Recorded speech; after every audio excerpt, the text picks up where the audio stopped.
My Mm-mm. mom used to say to me, because I'd go, I can't believe you're going to drop me off in the pink Cadillac at school for cheerleading practice. And I was so upset. And the kids, because I was bullied mercilessly, among many other reasons, one of which was just I was smarter than all of them. The sixth grade girls, 1 year older than me, were just demons. They Mm. were just demons. Yeah. And I would say, why do we have to have it drop off in a pink car? And she said, Teeter, do not let anybody give you grief about that color of that car. You just snap right back at them and say, what color is your free car?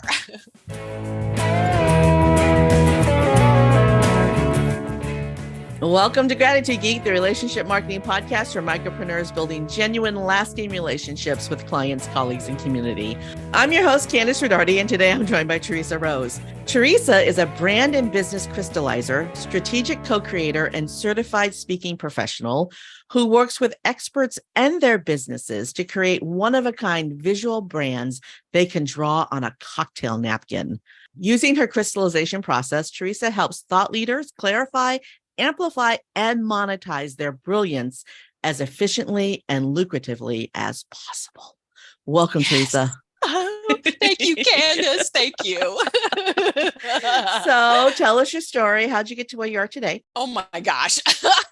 That is always such a hilarious question because we could be here for hours. All right. Because honestly, mine starts when I'm 5 years old. It just does. That's where it starts. And Actually, technically, your story starts when you're 5 minutes old, but okay. well, even if we get super duper cosmic, it could start, Yeah, that's true. eons ago, That's right? true. That That's we're true. That's bringing true. in this That's lifetime. true. I'm sorry. Anyway, so Go on. so I'm going to see if I can bring it down to its essence, as I am a crystallizer. Uh, I grew up in with a direct sales mom. And as a single mom, she was my first exposure to entrepreneurism. It was a family business, and I would be around the kitchen tables of strange women growing up. I rode shotgun in a pink Cadillac. Okay, that's what I learned. And so when we talk about things that are very, the thought leadership du jour, I go back 50 years to core development time as a human, having taken in Zig Ziglar, Napoleon Hill, Dale Carnegie, right?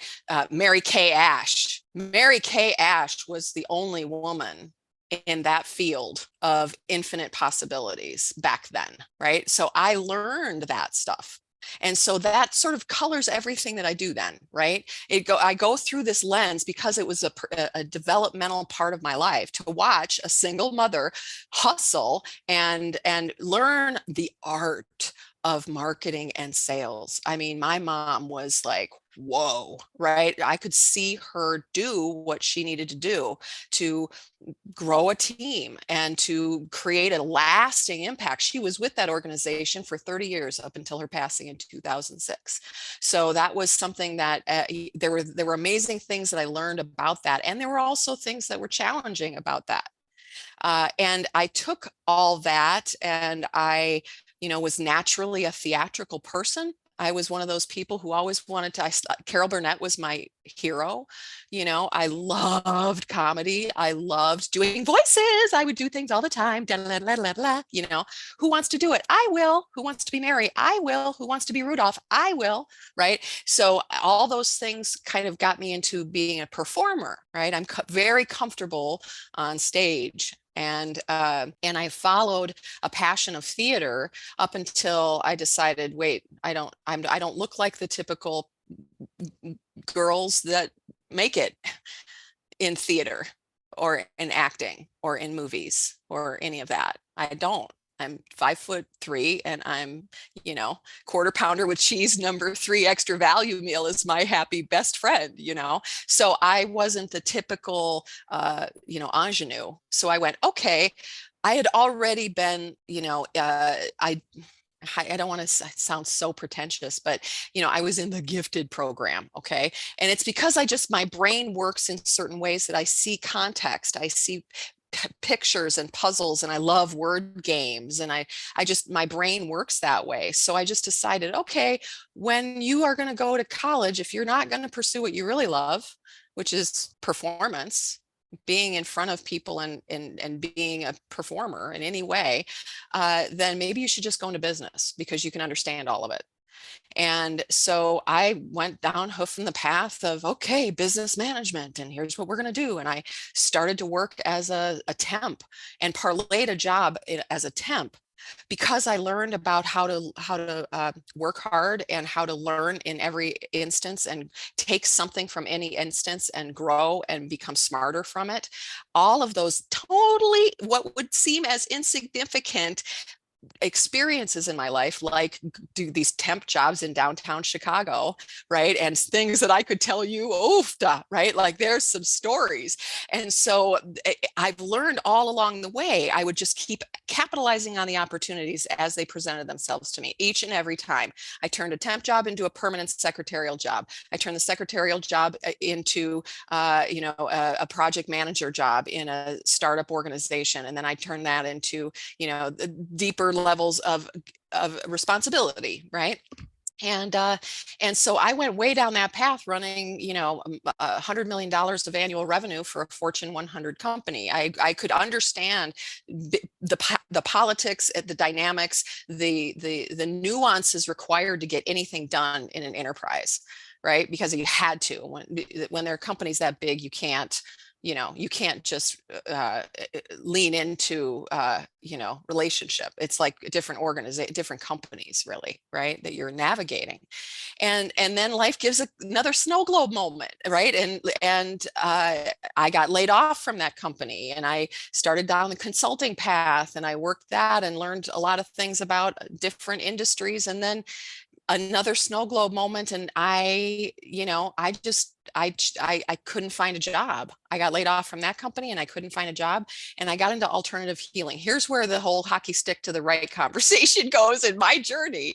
Is I go into alternative healing, and that's through 1 week of crazy magic in Sedona, Arizona, where I went to not one, not two, but three psychics that all told me, you're not going to go back to business. You're not supposed to do that anymore. You're not supposed to do that. No, not anymore. You're not supposed to do that right now. Right. And I was like, I don't even know what that means. Just tell me where the job is.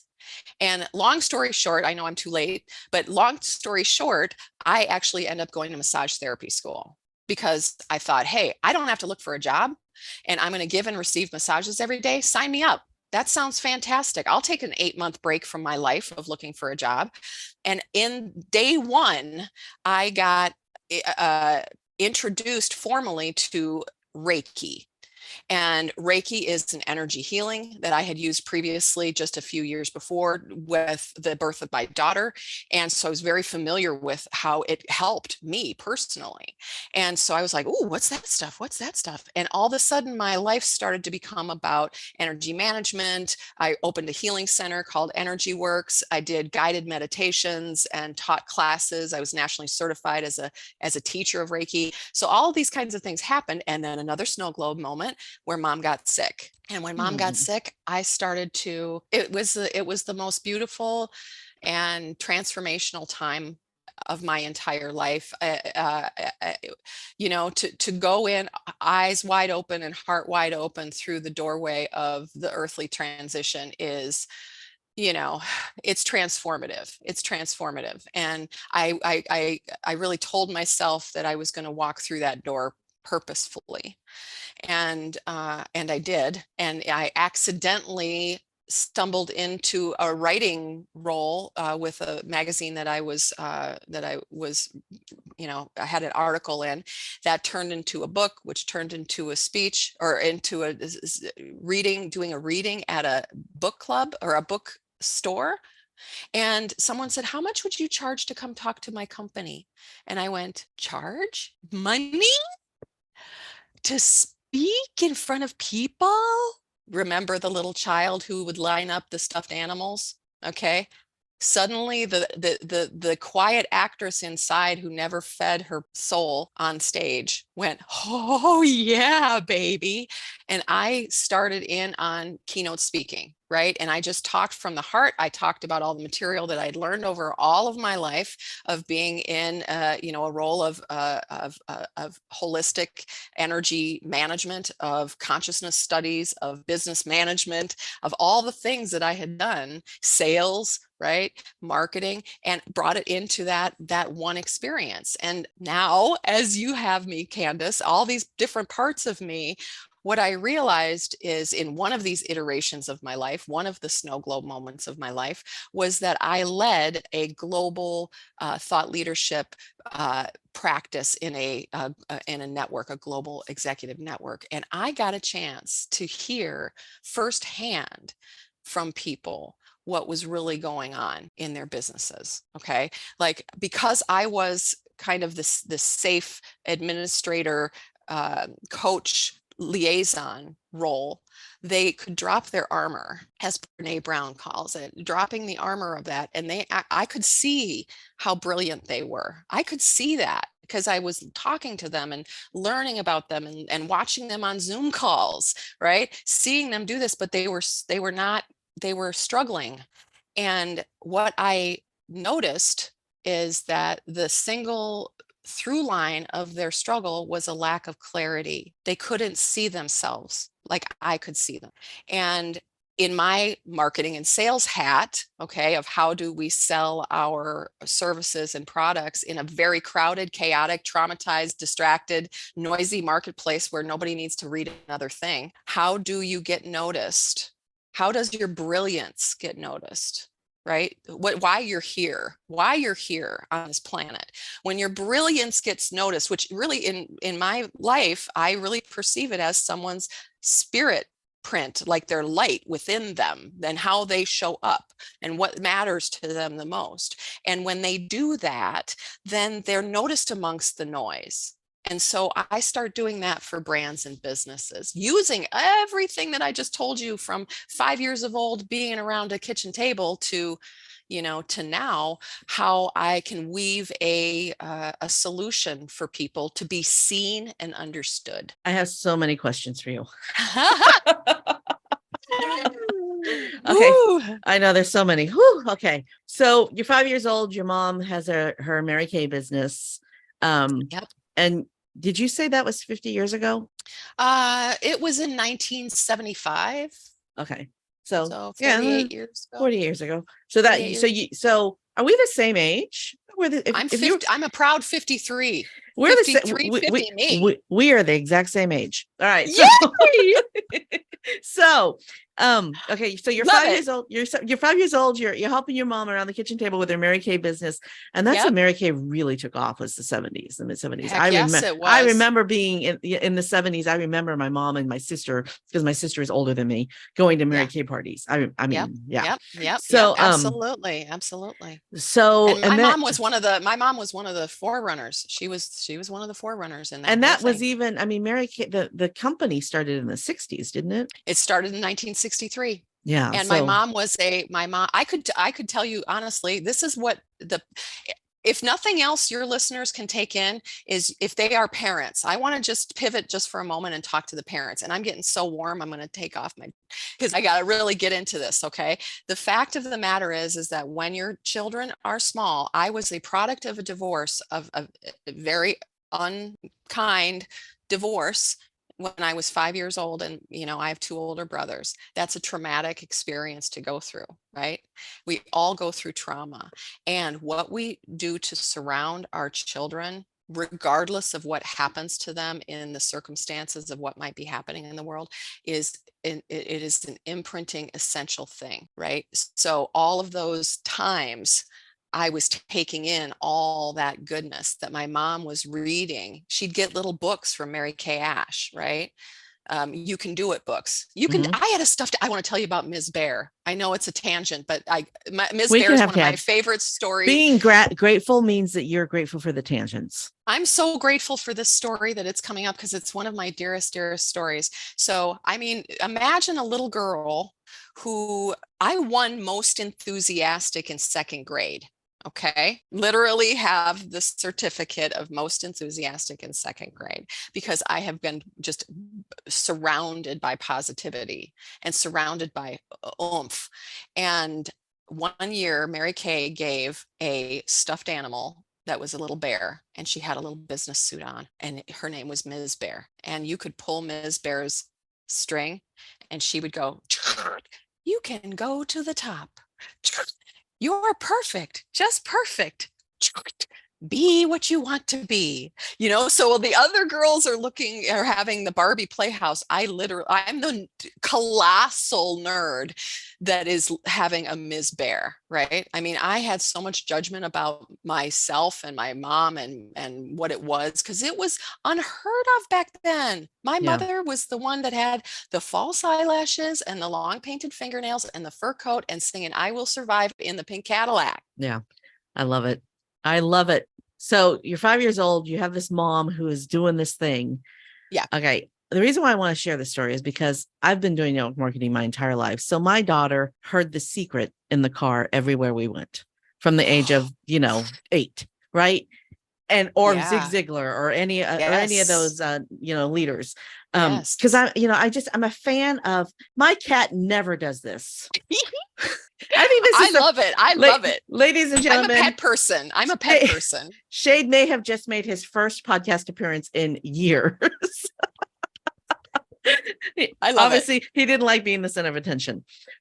So what I love about this story is that you got to absorb all of those positive things, because the number one thing that network marketing does is that it teaches you professional development, personal development.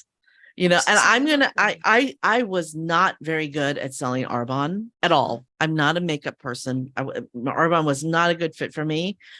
But the 2 or 3 years that I spent trying to make an Arbonne business work, I absorbed all of that professional development, and it moved me to the next place. Absolutely. So I think that your mom did a fantastic job of raising you. Oh, thank you. Thank you. I appreciate it. Yeah, and I feel her in my heart right now. Thank you. My second question is about the legacy. So when she passed away, did Mary Kay leave a legacy?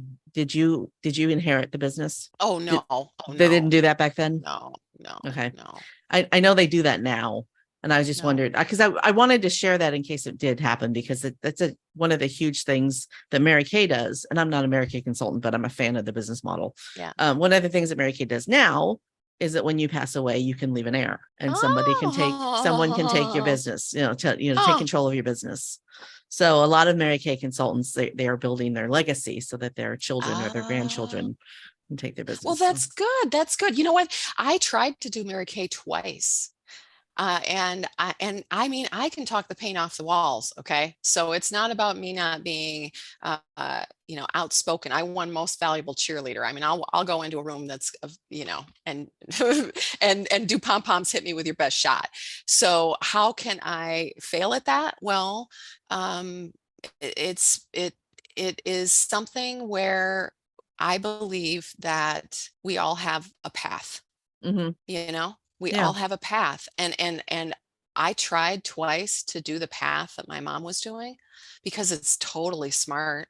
It's such smart business. It's ridiculous. It's ridiculous. It's not about the lipstick. No, it's not about the lipstick, right? My mom used to say to me, because I'd go, "I can't believe you're going to drop me off in the pink Cadillac at school for cheerleading practice." And I was so upset, and the kids, because I was bullied mercilessly, among many other reasons, one of which was just I was smarter than all of them. The sixth grade girls, 1 year older than me, were just demons. They were just demons. Yeah.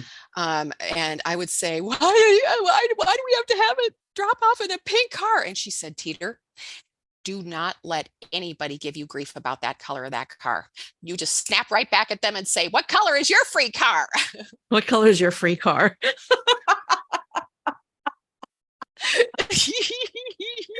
You know what? It's such a big deal now, though. I mean, I think, well, I don't know.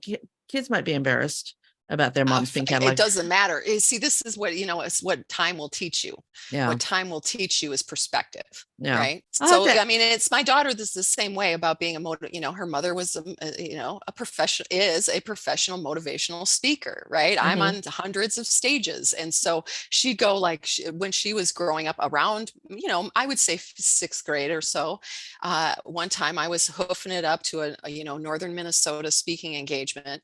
And I said, oh my gosh, I can't believe I have to put all these hula hoops in the trunk. I was a hoop dancing. I threw that in there just for grins. I was a hoop dancing. I have a TEDx talk called The Power of Joyful Movement. But I would go, I can't believe I have to do this. I have to put all this stuff in, and I'm in a blizzard, and I'm going to drive up north and do all this stuff. And she goes, Mother, you don't have to, you get to. She was using my own content against me. Can you believe that, kid? I love it. I love it. Oh my gosh. It was so, you know what I mean? You don't know what you have when you're right in it. And that's part of what I do as a crystallizer. What I believe that's part of why I'm so good at this is that I can take the time to see people, because honestly, I believe that one of the biggest challenges that people have in their success in their lives, especially in their businesses, is they simply have a lack of clarity about what the situation really is, what their gifts and talents are, what they offer to the world. How can they be seen genuinely, seen and understood and honored? And when it's even better when you can create a visual brand around it and replicate it consistently, right? I mean, I take it to a strategic level, but it's also just about being seen too, right? Yeah. Because there are clients that I've had crystallized, brands and businesses that I've crystallized, that even if they don't use the brand actual thing that we created, the model, they understand themselves now to such a degree that their interviews are better, and that their sales conversations are better, that their speeches are better, right? All the things that are kind of key metrics of success for what they are looking for their dreams to come true, they know themselves better. And that only comes from sacred, really intentional witnessing. Yeah. So let's talk about that branding thing. I have to tell you that I saw an episode of South Park where they were making fun of personal brands. Oh God. Well, but the reason why they were making fun of them, though, was because they went to a brand consultant, and the brand consultant told them who they were and that they were supposed to act that way. Oh, of course. Right. So why don't you just dig into that one? I'm not even going to touch that one with my opinion. You just talk about that. Well, I will offer that as a brand and business crystallizer, I am not like the other kids, in the sense that most marketing and branding people that I have heard about, I'm going to say some, not most, some that I've heard of, that have come with, great wounds, right? People have spent a lot of money and a lot of time on a hope that this organization, this agency, this person will tell them, that will get them out of the darkness, Because again, what do I see as the core pain point? The core pain point is lack of clarity. You can't see yourself. You can't see from the inside. That's how we're designed. I actually truly believe if we want to get airy fairy cosmic muffiny, we can reverse back to the healing center days. Imagine that I'm wearing lavender, you can smell lavender and you can hear Enya in the background, but you can just imagine that this idea of co-creation is, I actually believe that we're designed. I believe we are divinely designed to not reach our fullest potential without the support and witnessing of another. I think we're built to connect. And that's part of what's challenging now, is we are faced in a situation where we now need to connect through machines largely. Yeah. But if you do it right, I mean, since the pandemic, I've met so many more people than I ever would have met before, I've developed really, I have a good friend that I've never met in person, but I adore her. Oh gosh. Right. Yes. Yeah. So, but we talk on Zoom. Yeah. Right. Yeah. Right. I have a whole, every single one of my clients. I can't think of a single one of them. Well, one, I have one client right now who I have met in person. The rest of them I've never met in person. Oh, I know. You know what sometimes happens too is I do this deep dive work with these people. Okay. In the crystallization work that I do, I digest their brilliance. I have them create a box of brilliance and I have them put everything that they have shined in. Okay. And all you do is just think, I want wherever I've shined, articles I've written, podcast I've been on, books I've written, books I've tried to write but didn't finish, and is word salad and thought spaghetti. Speeches I've done, everything. You put it all in there. I digest all of it, read it, listen to it, watch it, single focus with nothing else beeping, no other thing I'm doing. I'm actually with their material in a mindful way. And therefore, what starts to happen is I distill down to its essence who they really are, and I can design a one-of-a-kind model around it. So by the time I'm with these people in actual face-to-face, we are like group, hardcore hugging, right? Yeah. Hardcore hugging, because you're like, oh my God, I know you. Yeah. Well, you took the time to get to know them. Exactly. And therein lies the difference. You're describing something completely different than what other folks do. Other folks Right. have you take a test. Yes. And then based on the answers to your test on that day, yes, you put yourself in a box, in a category, exactly. And then you're supposed to stick to that box. Yep. Which is, you're told who you are. You're told who you are. You say, you fill out this 57-page survey, or you spend a day with us at X amount, and we're going to start at the meeting at 8 o'clock after we've all had our, bagels and fruit cups and coffee, and we finally settle in and we go, okay, so tell me about you. Tell me what you do. And the person who's just paid the $15,000 or whatever the number is goes, okay, I already feel uncomfortable. I don't really know. That's why I'm paying you guys. Yeah. And I'm going to kind of just start saying what I think you want me to say. And then they go, yeah. Okay. What happens is the impetus, the whole exploration of somebody's brilliance. And it's so very challenging to bring it down to something you could draw on a cocktail napkin, because it takes a lot of work to get that simple. Yeah. All right. It takes a lot of work to get that simple. There's a famous, to me, it's famous. I love it so much. It's the quote from Pascal, and I'm going to butcher it. I should know it by now. It's, forgive the length of this letter. I did not have the time to write a shorter one. Okay. So it takes a lot to be concise. Mm-hmm. Right. Yeah. And that Hemingway would spend hours to write a 2,000 word, whatever his goal was to write every day. He would spend hours at it to get the concise amount of words. Exactly. But when you read Hemingway, you know exactly what he means, because there's nothing extra. Crystallizing it, bringing it down to its essence. That's what I serve, that role that I serve in that way. And it's that's, I believe, the difference. And I stand in that. I stand in that absolutely confidently and clearly every single day, all day long. I can talk about how I share my brilliance in the world with other people who want to share their brilliance with the world. And that is through clarify, amplify, monetize. When you can clarify your brilliance so well that you can draw it on a cocktail napkin that makes you different than everyone else, then you can amplify it strategically and consistently across all the ways people take in your content, read you, listen to you, watch you, and interact with you, choosing content marketing that you love, not that you think you have to do because somebody told you you had to on social media. And then finally, monetize. By the time you actually put your brilliance out to the world, people notice because there's an energetic density to that brilliance. You get noticed among the noise. The picture is the key that unlocks the noise, right? Yeah.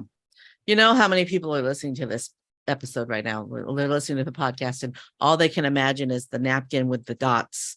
This is me. I'm this circle. This circle is my first person I sign up under me. This person's the next person I sign up under me. Because this idea of a cocktail napkin presentation is very rooted in network marketing. Yes. So which is brilliant, because if you can explain it on the back of a napkin, everybody's going to understand it. So how do we take this? Because most of the people listening are network marketers. I mean, I know my audience. They're network marketers. So let's take this cocktail napkin presentation and lift it off. Let's take away the network marketing piece of it and put it on any business. What goes on that napkin? What goes on that napkin for any business is fully dependent on what that business is and what it boils down to. Okay. So like a thought leadership business, like what I have, okay, I sell services around my ideas and the words that generate from my ideas, right? The messaging and the monetization plans. So my model of clarify, amplify, monetize is how I'm going to build that business. It's what services that I'm offering. But there's other things that you can do that are like, here's what your value is. Like have them start thinking, any business owner, have them start thinking of, if I had only 3 to 9 words that I would write on a cocktail napkin about why what I'm talking about is important and why they need my help to help them. It always needs to be that. It always needs to be, what are you doing to help? Okay. Because nobody cares about what you've done and all of the accolades that you've done. And they certainly don't care about some acronym you've created. Okay, that they don't really pay attention to. What they care about is, if you're going to whip out a cocktail napkin and say, I'm so excited about this, I want to tell you about it. You have something on that cocktail napkin that are your 3 biggest differentiators of what you want to bring. That just start there, your 3 biggest differentiators. Okay, like even just start creating a model of like a Venn, I hope I'm getting this right, a Venn diagram of three circles with an intersection in the middle of the 3 circles, right? Yeah. And having, this is the reason why I love my business, this is the reason why I love my business, and this is the reason why I love my business. But the problem that you solve, not just because we serve the community or because we are family oriented. No, nobody cares. Yeah. Go to, what pain do you solve? And scratch it with those words. Scratch it with those words. That's what I would recommend, because that is the quickest way people will notice. If we're doing the Venn diagram, the problem is the thing in the middle where all the circles. You're the one in the middle. You're the one in the middle. And the problems are the 3 circles. Okay. You hold that space. You basically say, here's what's amazing about this business, right? It's this. It acts like this, it does this, the over here on the right, and it has this aspect here. There's, at least you start creating some kind of visual structure around the value of your business, right? The value of your business. This is easy to teach. That's really easy to teach. It's easy to, what are the 3 words? I talk about it in my presentation. If anybody wants to hear about how to crystallize your brand, how to crystallize, I do presentations on this, workshops with this, is let's just start with 3 words. Okay. Just don't worry about the picture. See, my process is to create the picture, right, first, and then the words off of the picture. But I've already digested lots and lots and lots of words to get me to the picture. So what is shortcutting for your listeners to do and viewers to do is to go, what would be 3 words that I could really lean into, that I believe in my heart, this thing does, that I care about, right? Like, let's say if you are in a network marketing and you say, the reason why I truly love this product or this company is because it makes me feel alive, to have a purpose that's going to help people make better choices and faster choices and healthier choices in the kitchen. It makes me feel alive to have a purpose. And this is a great company that lets me do this. And it also makes me feel, grateful, because I can have more freedom to teach my daughter in our 3-bedroom apartment about Napoleon Hill. Okay. Like, and it makes me feel, powerful, because I'm in partnership with a great company that does great service for great clients, and I can make better choices with my life because of it, right? And I can help other women or men or people make better choices with it. So get to its essence, get to its heart of why you're doing what you're doing, right? I mean, as far as contextual models, which is what I create for people, Simon Sinek has the most glorious contextual model on the planet, his golden circle of, why, how, and what. right? The concentric circles, you know, those in that field. And that, of course, is a great utilization of a contextual model for a business is his own. There's that. And so we're talking about the why. We're talking about the why and not the how and the what. The hows and the whats are the features and the benefits and all the things, okay? And the current offers and what's your discount and how many calls are you making and all the things. But when you can really put your finger on the pulse of the why and name it in words, not phrases, not catchphrases, not a bunch of, I want to make the world a better place because of the blah, blah, blah, blah, blah. Nope. Give me 3 words. I just started twitching. Right. Right. Yeah. So finding the 3 words that resonate with you, but would also resonate with a customer. Yes. Can I give you an example? Absolutely. Okay. So always start. So I'm going to bring in my sales and marketing part now. Okay. So always start with, in my view, you want to when you're piercing the noise of the marketplace, the most impactful way to do that is to scratch the pain, right? What is the fundamental thing that your customers are feeling the absence of that they need? Okay, scratch it and name it right off the top. So I know that my 3 pain points that I solve, and I can prove that I solve, is their primary pain points are less. They have loss of clarity. They have misaligned strategies because they have a loss of clarity. They're doing one thing over here and it doesn't work out. And they're doing this over here and it doesn't work out. And they don't have the same languaging and all that, right? And then sluggish sales. Because they're built on a rocky foundation, everything is changing every quarter. They don't know, what are we talking about? What should I be doing my content marketing on? I don't know what I should be doing. Right? When it's built on a rocky foundation or an unstable foundation, you're not going to get that level of sales activities. Okay. Because you're going to show up weak. You're going to show up compromised. You're going to show up insecure. You're going to show up not in a way that blasts them with enthusiasm and confidence and competence, both those things, right? So it's not enough to be confident. You also need to be competent.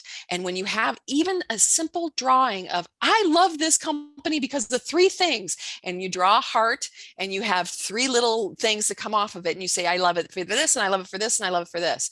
That's enough right now. Yeah. Right? 3 is a magic those number. 3 words. 3 is a sacred magic number that demonstrably is soothing to the human soul and mind. They love patterns, right? So here's an example. I know my 3 pain points, right? Loss of clarity, misaligned strategies, sluggish sales. So then I started thinking, okay, what are 3 characteristics of mine that solve that problem? What are 3 adjectives of me? Not that I'm a good connector, not that I have a background in, but like literally what makes me, right? What makes me to be able to do that? Well, one is that I'm highly intuitive because of years and years of meditation and energy work and practice, right, of just being intuitive. I can feel when somebody lights up. When I'm watching a 2-hour presentation of somebody, I will get 30 seconds in that 2-hour presentation when I can actually feel it. Whoa, they are alive there.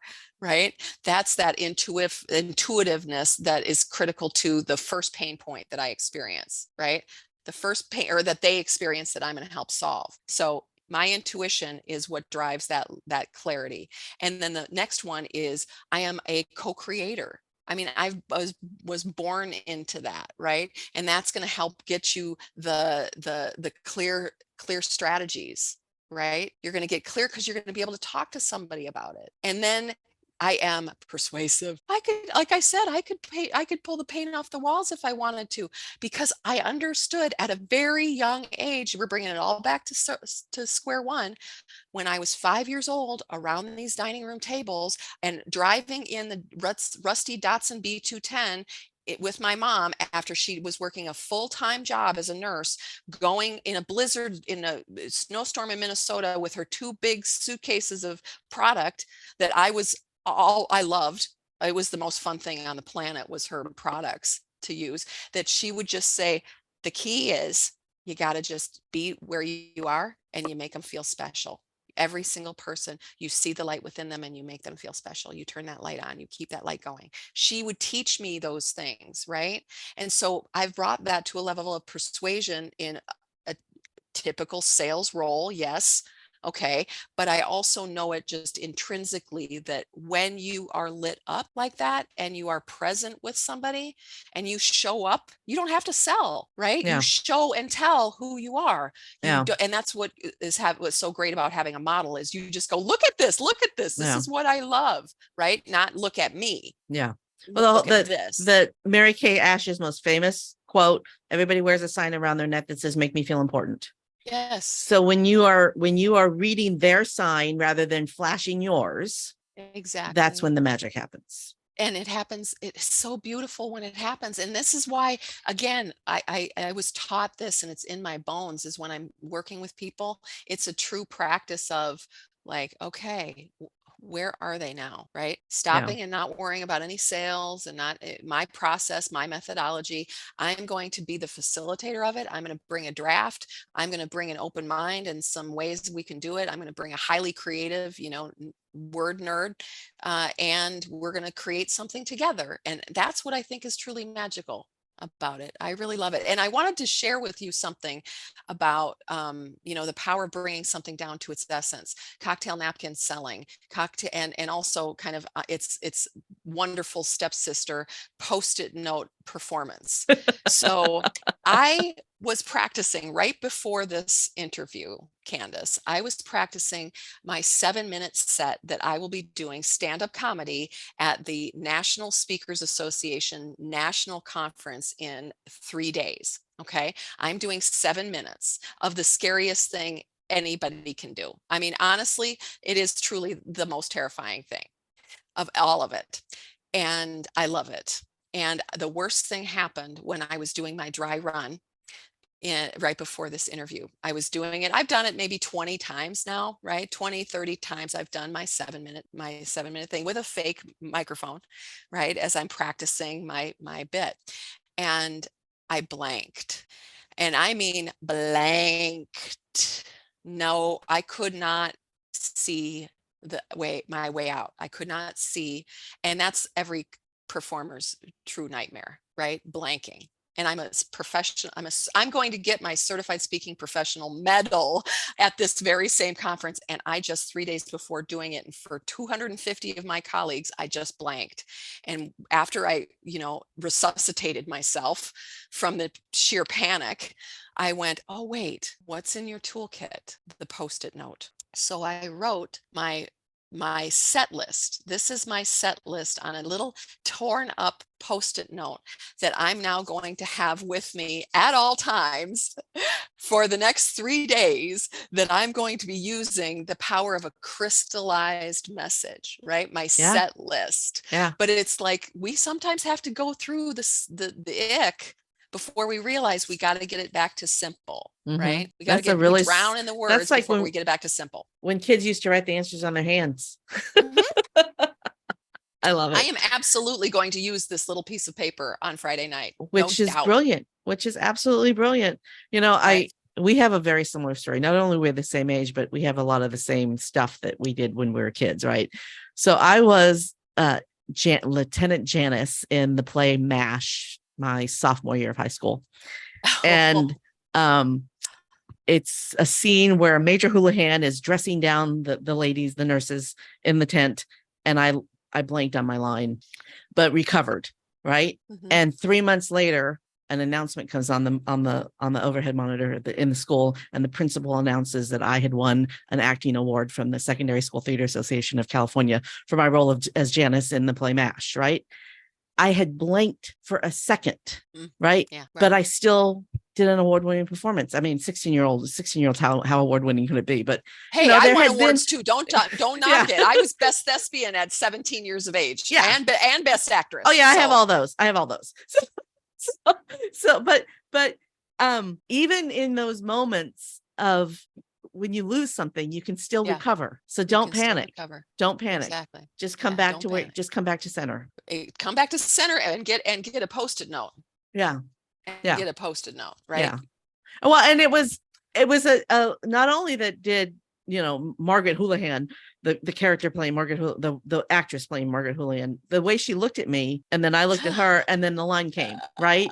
Yeah. Right. Yeah. But it was a Right. perfect, so everything fell together, right? Yeah. So the me choking up on my line worked really well because of the way Houlihan looked at Janice at that moment when Kandas forgot Janice's line, right? Yes. Yes. Oh, exactly. I mean, that's part of the fun, is to just be able to kind of build. I believe that there is real power in connection, and as soon as you connect to somebody, and when I was blanking and I was panicking about that, I thought, no, just you'll look at someone and then you'll remember Yeah. what the next one You is, have right? your thing, right? You have Yeah, now I'm your happy. I'm list. actually grateful. Yeah. It's coming back to you full circle, Candace. Is I'm grateful that I blanked. I'm Mm-hmm. grateful that I had the heart race, the oh my gosh, I actually forgot, where am I? Because you automatically, even it's just rehearsal, you really do project yourself to like what it's going to be like if that would actually happen, right? Yeah. Like, oh, that would be horrible. And now you know how to handle it.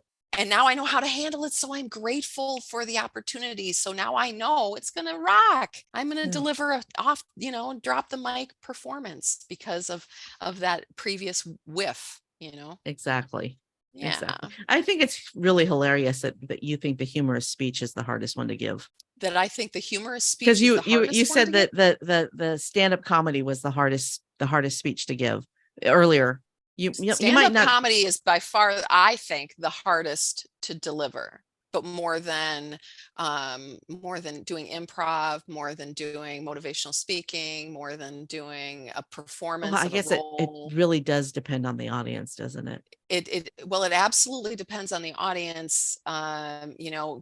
Just as an example, going to an open mic at midnight on a Saturday night in a basement in dark, in heels, with knowing no one, being 18th on the list, getting up there and making people laugh for 5 minutes, that takes a special kind of badass to be Yeah. able to do that.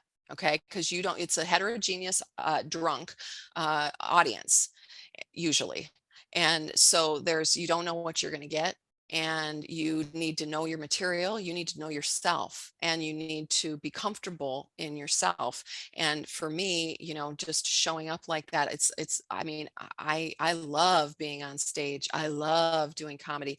I just don't love the lifestyle that it would be like. Yeah. So I treasure the moments when I have speaking events, or that I go to a conference and somebody has this kind of experience, or a hosted event, where I can really kind of let loose. But it's not something that everybody's got to choose, Candace. It's like all of us have brilliance, and one of the things that I do as a crystallizer is I read once of Michelangelo saying, I chipped away all that wasn't David. Okay, you just have That's to a good chip quote. away. Yeah, I know. I mean, you can really see it, right? You can really see it in your head. And it's like, that's what we do in life. And the older that we get, the more we want to just really value every, moment. And we want to be able to leverage our gifts and talents in the optimal way, right? How can I make the biggest possible impact and enjoy myself to the greatest degree that I can? And so while stand-up comedy is like, oh, I love it so much. I mean, I've loved it since childhood, right? I used to do bits as a kid. I did bits as a kid. So for me to not have that as a part of my equation, is like, okay, well, I'm chipping it away, because I'm really crafting the life that I truly, truly want. You can't do everything. You can have it all, you just can't have it all at the same time, that famous quote, right? Yeah. That's what we're talking about here. So I don't get it all, but I get it a little bit. Yeah. And I'm grateful for it. Excellent.